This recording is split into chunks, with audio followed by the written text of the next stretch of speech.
ഉം. പരീക്ഷാകാലമാണ്. കുട്ടികളെക്കാൾ മാതാപിതാക്കൾക്കാണ് ആദി. മാനസിക സമ്മർദ്ദം എങ്ങനെ കുറയ്ക്കാം? ബോർഡ് പരീക്ഷ അടക്കമുള്ളവ അടുത്തെത്തിക്കഴിഞ്ഞു. എല്ലാ വിദ്യാർത്ഥികളും ഏതെങ്കിലും തരത്തിൽ മാനസിക സമ്മർദ്ദം നേരിടുന്ന കാലം കൂടിയാണ് ഈ പരീക്ഷാകാലം. വിദ്യാർത്ഥികൾ മാത്രമല്ല, മാതാപിതാക്കളും വലിയ സമ്മർദ്ദം നേരിടുന്ന കാലം കൂടിയാണിത്. പരീക്ഷ എഴുതുന്നതിന് മുൻപ് എല്ലാ വിഷയങ്ങളും പഠിച്ചു തീരുമോ, പഠിച്ച കാര്യങ്ങളെല്ലാം ശരിക്കും എഴുതാൻ സാധിക്കുമോ എന്നിങ്ങനെയുള്ള ചിന്തകളാകും കുട്ടികളെ അലട്ടുക. മാതാപിതാക്കൾക്കും ഇക്കാലത്ത് ഈ ആദികൾ ഉണ്ടാകും. എങ്ങനെയാണ് ഈ സമ്മർദ്ദം മറികടക്കുക? അതിന് ചില വഴികളുണ്ട്. പരീക്ഷാകാലത്ത് മാതാപിതാക്കൾ നേരിടുന്ന മാനസിക സമ്മർദ്ദം നേരിട്ടോ അല്ലാതെയോ കുട്ടികളെയും ബാധിക്കും.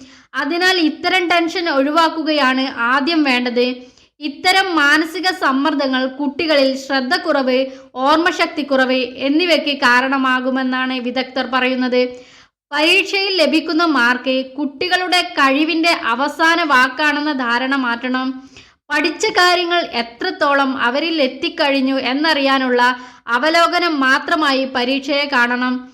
മറ്റുള്ള കുട്ടികളുമായി സ്വന്തം കുട്ടികളെ താരതമ്യപ്പെടുത്താതിരിക്കുക. സമാനമായ സാഹചര്യം നേരിടുന്ന മാതാപിതാക്കളുമായി തുറന്ന് സംസാരിക്കുക. ഇത്തരം സംസാരം ഒരു പരിധിവരെ മാതാപിതാക്കളിലെ പരീക്ഷാപ്പേടി കുറയുന്നതിന് സഹായകരമാകും. പാഠപുസ്തകങ്ങൾ റിവൈസ് ചെയ്യുന്നതിന് കുട്ടികളെ സഹായിക്കുക. അവർക്ക് പിന്തുണയുമായി എപ്പോഴും ഒപ്പമുണ്ടെന്ന തോന്നൽ ഉണ്ടാക്കിയെടുക്കാൻ ഇത് സഹായകരമാകും. പരീക്ഷാകാലത്ത് ശ്രദ്ധക്കുറവ്, ഉറക്കമില്ലായ്മ, തലവേദന പോലുള്ളവ കുട്ടികളെ ബാധിച്ചേക്കാം. ഉറക്കമൊഴിച്ചുള്ള പഠനം മാനസിക സമ്മർദ്ദം കൂട്ടാനേ ഉപകരിക്കൂ. നേരത്തെ ഉറങ്ങുകയും നേരത്തെ ഉണരുകയുമാണ് വേണ്ടത്.